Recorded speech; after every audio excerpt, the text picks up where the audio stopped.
Europe 1 Soir. 19h, 21h, Pierre de Villeneuve. Pour m'accompagner jusqu'à 20h, Catherine Ney, bonsoir. Bonsoir Pierre. Bonsoir Antonin André, Bonsoir, chef Pierre. du service politique du JDD. Bonsoir Laurent Jacobelli. Bonsoir Pierre de Villeneuve. Député de Moselle, vice-président du groupe RN à l'Assemblée nationale. Ça ne vous a pas échappé. Bruno Retailleau a officialisé sa candidature pour la présidentielle de 2027. On écoute le président des LR. Nous n'avons plus le droit de faire payer nos dettes à nos enfants. Nous devrons faire des économies et donc faire des choix. C'est pourquoi j'assume de donner la priorité au travail plutôt qu'à l'assistanat. Je serai le protecteur de la France des travailleurs, pas de la France des profiteurs. Enfin, je veux agir pour faire renaître la fierté française. Parce que rien n'arrête les peuples fiers. Rien. Oui, je serai le président de l'ordre, de la justice et de la fierté française. Je suis convaincu que ces attentes sont majoritaires dans le pays. Oui, une majorité nationale existe et j'entends qu'elle soit respectée. Je ne ferai pas une politique pour des clientèles ou pour des minorités. Je ferai une politique pour toute la nation. Voilà donc ce que dit Bruno Retailleau. Ça vous laisse chaud, froid, de glace Monsieur Retailleau a bien le droit d'être candidat à la candidature pour la présidentielle. Il n'est pas le premier. Monsieur Wauquiez, Monsieur Bertrand, ils sont nombreux les LR. Pas encore il y aura déclaré, bientôt, Monsieur Wauquiez. il a laissé entrevoir dans la presse. Il y aura bientôt plus de candidats à la candidature que d'électeurs chez les LR. Vous dites écoutez, candidat à la candidature. Bah oui, parce que ou alors les trois vont être candidats. Je ne sais pas comment ça se passe dans leur boutique. Maintenant, ils sont plus très nombreux, donc En tout cas, ils peuvent quand même se semblerait qu'il réunir pour en s'affranchit d'une discuter. primaire s'il va aussi loin. Écoutez, si le sujet des présidentielles n'était pas sérieux, je me serais permis de rire en entendant Monsieur Retailleau, pas par manque de respect, mais on a l'impression que Bruno Retailleau, candidat, veut attaquer le bilan de Bruno Retailleau, ministre. Il nous parle de fierté française. Il a été celui qui a fait exploser tous les records d'immigration.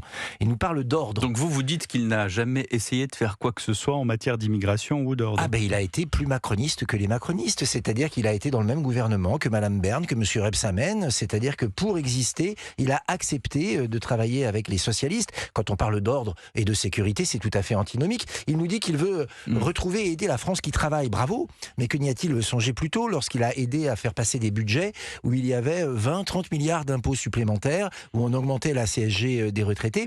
On a l'impression que M. Retailleau... Est-ce qu'il n'était pas dans un gouvernement de coalition où sur le budget, il n'avait pas forcément la main, et sur l'immigration, contrairement, moi je me souviens par rapport à Jean-Noël Barrot, quand encore Boualem Sansal était dans les geôles algériennes et qu'il fallait faire quelque chose sur les OQTF, on a l'impression quand même que ça bougeait un peu. Vous êtes sévère, Laurent Jacobelli. Non, il s'agitait beaucoup, oui, il allait sur les plateaux de télévision dire je vais faire plier l'Algérie, et grosso modo il a perdu. Voilà, on a augmenté le nombre de visas pour les Algériens, et Emmanuel Macron, qui avait déjà un genou à terre auprès de M. Tebboune, en a mis un deuxième, aidé par M. Barrot. Mais à ce moment-là, la France, elle a besoin d'un dirigeant qu'elle respecte, quelqu'un qui donne un cap, quelqu'un qui a des convictions. Moi, je peux comprendre qu'il ait cru par l'intérieur vouloir changer la Macronie. Mais quand il voit qu'il n'y arrive pas, il part. Et il ne part pas parce qu'on refuse que ses proches deviennent ministres. Non, il ne part pas pour son intérêt personnel. Il aurait dû partir au moment où il avait perdu toutes les batailles. La bataille contre l'immigration, la bataille contre l'insécurité, la bataille diplomatique contre l'Algérie. Donc il a démissionné trop tard, c'est ce que vous dites. Il a démissionné par intérêt, comme il a été ministre par intérêt.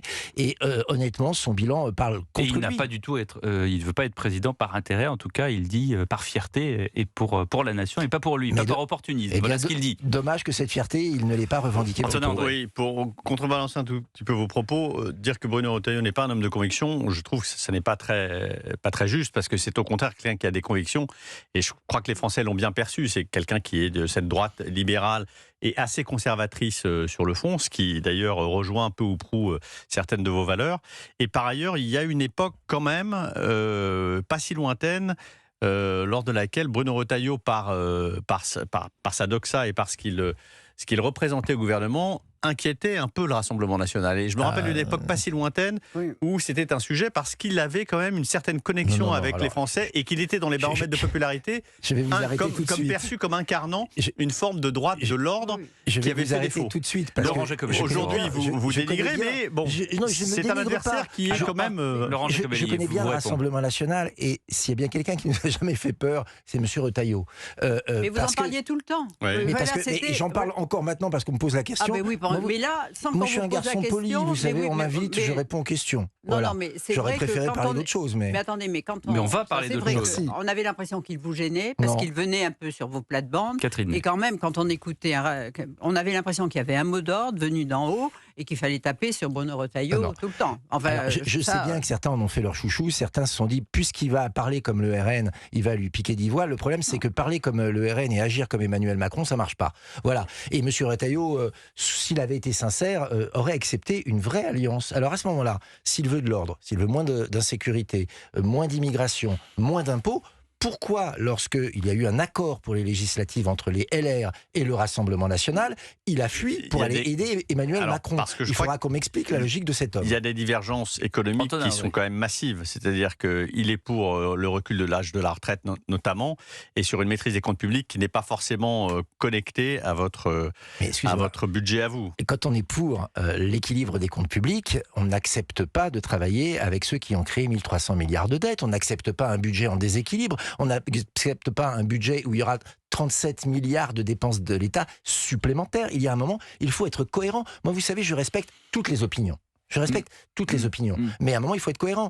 Druon disait, il y a 2 partis de gauche en France, dont un s'appelle la droite. Monsieur Retailleau est donc président du 2e parti de gauche. La question pourrait être posée autrement, Laurent Jacobelli. Imaginez, vous auriez été à sa place au ministère de l'Intérieur. Qu'auriez-vous fait? Vous auriez claqué la porte au bout de 2 jours parce que vous voyez que finalement, sur d'autres sujets que l'immigration ou les sujets inhérents au ministère de l'Intérieur ne fonctionnent pas. Vous auriez dit... Et dans ce cas-là, qu'auraient pensé les Français? Regardez Laurent Jacobelli, il part au bout de 2 jours parce que finalement, il ne veut pas surmonter la tâche. L'opinion est disparate. Les gens réagissent différemment par rapport... On ne peut pas dire que Bruno Retailleau, je rejoins Antonin André, on ne peut pas dire, en tout cas les gens quand on les interroge dans les sondages, ne disent pas que Bruno Retailleau n'a pas essayé de faire quelque chose, en tout cas en matière d'immigration, de renvoi des OQTF, etc. Bien sûr, il a échoué parce que c'était un gouvernement de coalition et vous savez très bien comment fonctionne la République. Excusez-moi, il y avait pour les législatives une union entre législatives 2024. Une union entre LR et RN. Voilà. Monsieur Retailleau aurait très bien pu dire, moi je veux de l'ordre, je veux moins d'immigration, je veux moins d'impôts. J'ai un parti qui me tend la main, le patron du parti veut signer l'accord, ok, j'en suis. Et plutôt que de faire barrage, vous savez, au Rassemblement national, il nous aurait aidé à gagner. Républicain. Il aurait été, peut-être, j'en sais rien, ministre de ce gouvernement. Et là, croyez-moi, avec Jordan Bardella Premier ministre, il aurait eu les moyens d'agir. Mais d'avoir imaginé qu'il fallait faire barrage au Rassemblement national... Est-ce que vous auriez pris Bruno Retailleau ? Est-ce que si Bruno Retailleau vous avait tendu la main à l'époque, est-ce que Marine Le Pen n'aurait pas dit, écoutez, monsieur Retailleau,